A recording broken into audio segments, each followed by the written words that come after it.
ঋষি, আমি এই প্রশ্নটা করছি যে পূর্বপুরুষদের সময় থেকেই হিন্দু মুসলমান জাত ভেদাভেদ চলছে।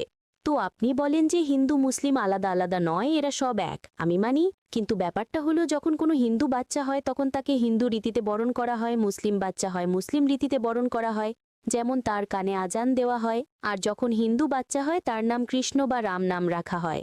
যাকে যেরকম শিক্ষা দেওয়া হয় সে সেরকমই শিক্ষা পায়। যেমন আমাদের শেখানো হয়েছে ছোটবেলা থেকে ভগবানকে মানতে, আমরা ভগবানকে মানি।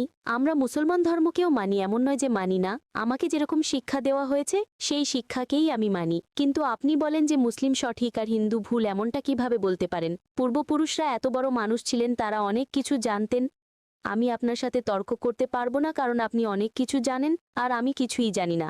আমাদের বাবা দাদারা এসব দেখে এসেছেন এবং আমরাও দেখেছি যে আমরা গুরুজন, তাদের আমি সম্মান করি। তিনি আমার সাথে তর্ক করতে চান না, আমিও আপনার সাথে তর্ক করতে চাই না। করতে পারবো না কারণ আমার অত শিক্ষা নেই, অতটা বলতে পারবো না, তাই না? বোনের প্রশ্ন হলো যে আমি বলি হিন্দু মুসলিম এক, কিন্তু যে হিন্দু পরিবারে জন্মায় তাকে হিন্দু শিক্ষা দেওয়া হয়, যে মুসলিম পরিবারে জন্মায় তাকে মুসলিম শিক্ষা দেওয়া হয়।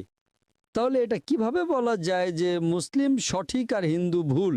এটা কি বোন আপনি বলছেন আপনার শিক্ষা কম? আমি আপনাকে জিজ্ঞেস করতে চাই, 2+2 কত হয়? 2 আর 2 কত হয়? 2 আর 2 কত হয়? 2 আর 2 কত হয়? 4 হয়। মাশাআল্লাহ। তাহলে বলবেন না যে আপনার শিক্ষা নেই। যদি গ্রাম থেকে কোনো মেয়ে এসে বলে আর বলে যে আমার বাবা আমাকে শিখিয়েছেন 2+2 5 হয়, তাহলে আপনি কি বলবেন তাকে? 4 হবে, 5 কিভাবে হবে? 4 হবে 5 কিভাবে হবে? তোমার বাবা অঙ্ক জানতেন না? সে যদি বলে না আমার বাবাই শিখিয়েছেন, আপনি কি তাকে বলবেন আচ্ছা ঠিক আছে 2+2 4ও হয় আবার 5ও হয়?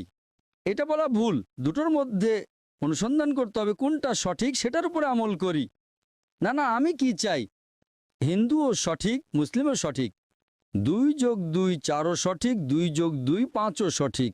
আপনি তো মাশাআল্লাহ অনেক জ্ঞানী, আপনি জানেন 2+2 4 হয়। কত লোকেরা জানে না 2+2 4, তারা বলে 5 হবে। যেহেতু খোদা আপনাকে জ্ঞান দিয়েছেন, বুদ্ধি দিয়েছেন, আপনার দায়িত্ব হলো তাকে বলবেন বোন 2+2 5 নয়, 2+2 4 হয়। তখন সে হয়তো বলবে আচ্ছা আচ্ছা দুটোই ঠিক। আপনি বলবেন না দুটো ঠিক নয়, 2+2 4ই হয়, 5 ভুল। একইভাবে যদি কারো বাবা মা তাকে ভুল শিখিয়ে থাকেন যে মূর্তি পূজা করতে হবে, অথচ হিন্দু ধর্মগ্রন্থে বলা হয়েছে মূর্তি পূজা ভুল, তাহলে যার কাছে জ্ঞান আছে